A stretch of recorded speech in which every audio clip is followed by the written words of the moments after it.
أعوذ بالله من الشيطان الرجيم بسم الله الرحمن الرحيم الحمد لله رب العالمين। সমস্ত প্রশংসা আল্লাহ তাআলার জন্য, যিনি নিখিল জাহানের রব। আজ ইনশাআল্লাহ সূরা হাশরের কয়েকটি আয়াত বিষয়ে আলোচনা করব, যদি আল্লাহ তাআলা তৌফিক দান করেন। সূরা হাশর আয়াত নাম্বার 21। এ কোরআনকে যদি আমি কোনো পাহাড়ের উপরে নাজিল করতাম, কে বলেছেন? আল্লাহ বলেছেন। এ কোরআনকে যদি আমি কোনো পাহাড়ের উপর নাজিল করতাম, তবে দেখতে যে তা আল্লাহর ভয়ে বিনীত হতো, খণ্ড বিখণ্ডিত হয়েছে। মানুষের জন্য এসব বিস্ময়কর দৃষ্টান্ত দিয়ে থাকি, যেন তারা গভীরভাবে চিন্তা করে। অবশ্যই আমাদেরকে গভীরভাবে চিন্তা করতে হবে। আল্লাহর কিতাব কত দামি, সম্মানী আর মর্যাদা, আর কোরআনে আল্লাহ সমস্ত কিছুই বলে দিয়েছেন। আয়াত নাম্বার 22। তিনি আল্লাহ, তিনি ছাড়া আর কোনো ইলা নেই। গুপ্ত প্রকাশ্যে সবই তিনি জানেন।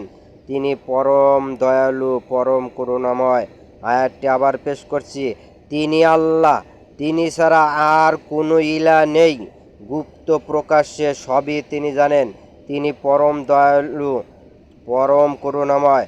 আয়াত দ্বারা আল্লাহ তাআলা আমাদেরকে শিক্ষা প্রদান করছেন।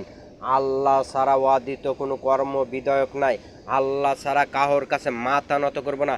বেঞ্জামিন নেতানিয়াহু শয়তান, ইসরায়েল জালেম শয়তান, ট্রাম্প শয়তান, নরেন্দ্র শয়তান, কোনো শয়তান আল্লাহর বাহিনীর কাছে টিকতে পারবো না, যদি আমরা মুমিন হয়ে আল্লাহর পথে জিহাদের জন্য, তাদের মোকাবেলার জন্য আমরা নিজেদের জানমাল নিয়ে প্রস্তুতি গ্রহণ করি। কারণ আল্লাহ ছাড়া কোনো ইলা নেই। আয়াত নাম্বার 23। তিনি আল্লাহ, তিনি ছাড়া কোনো ইলা নেই। তিনি মালিক, তিনি পবিত্র, তিনিই শান্তি, তিনিই নিরাপত্তা, তিনিই রক্ষক, তিনিই পরাক্রান্ত, তিনিই প্রবল, তিনিই মহান। আল্লাহই সর্বপ্রকার শিরক হতে পবিত্র, মহান। আয়াতটি আবার পেশ করছি। আয়াত নাম্বার 23। তিনি আল্লাহ, তিনি ছাড়া কোনো ইলা নেই। তিনি মালিক, তিনি পবিত্র, তিনিই শান্তি, তিনিই নিরাপত্তাদাতা, তিনিই রক্ষক, তিনিই পরাক্রান্ত, তিনিই প্রবল, তিনিই মহান। আল্লাহই সর্বপ্রকার শিরক হতে পবিত্র, মহান। আয়াত আমাদেরকে কি শিক্ষা প্রদান করলো? আল্লাহ ছাড়া কেউ নিরাপত্তা দিতে পারে না, আল্লাহ ছাড়া কেউ শান্তি দিতে পারে না, আল্লাহ ছাড়া আমরা কাউকে পরোয়া করব না, আল্লাহ ছাড়া আমরা কোনো অন্যায়কে মেনে নিব না। আল্লাহ আমাদের অভিভাবক। কাজে আল্লাহ যেভাবে বলেছেন, ন্যায়ের পথে আমাদের জীবন প্রদান করব, আল্লাহর পথে, আল্লাহর রাস্তায়, এটাই উত্তম। আর এটাই আল্লাহ তাআলা আমাদেরকে জাযা খায়ের জান্নাতে দাখিল করবেন। আয়াত নাম্বার 24। তিনি আল্লাহ, তিনি স্রষ্টা, তিনি উদ্ভাবনকারী, তিনি আকৃতিদাতা, আর তার জন্যই উত্তম নামসমূহ রয়েছে। আসমান ও জমিনে তার সব কিছুই তার পবিত্রতা ও মহিমা বর্ণনা করে। তিনি মহাপরাক্রান্ত, প্রজ্ঞাময়। আয়াতটি আবার পেশ করছি।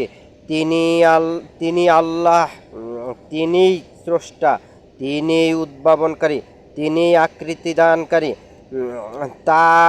আর তার জন্যই উত্তম নামসমূহ রয়েছে। আসমান ও জমিনে তার সব কিছুই তার পবিত্রতা ও মহিমা বর্ণনা করছে। তিনি মহাপরাক্রান্ত, প্রজ্ঞাময়। আয়াত আমাদেরকে কি শিক্ষা দিল? অবশ্যই সর্ব অবস্থায় আমরা আল্লাহর উপরেই ভরসা করব, আল্লাহর উপরেই আমরা ধ্যান খেয়াল করব।